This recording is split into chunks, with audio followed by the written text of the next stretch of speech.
నీకు తల్లే ఒల్లిరుసుకుందే కోడెలాగల్లే యాప పుల్లల షేదు నమిలిందే రామ రామ రామ రామ తలకు పోసుకుందే నా నేల తల్లే అలికి పూసుకుందే ముగ్గు సుక్కల్లే సత్తి ముటల్లే సగబెట్టుకుందే బాయి గిర్కనా పల్లె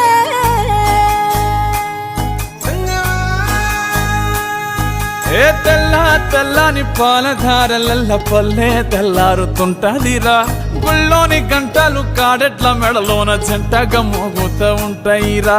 నాగలి భుజాన పెట్టుకుంటే దోస్తులు చెయ్యేసినట్టేరా కొట్టు గోదా పక్కన ఉంటే కొండంత బలగం ఉన్నట్టురా చల్లగాలి మోసుకొచ్చెరా సేను సిలకల ముచ్చట్లు దారి పొడుగు సెట్ల కొమ్మలా రాలుతున్న పూల సప్పట్లు గట్టి మోపులు కాల్వ కట్టులు చెమట సుక్కల్లో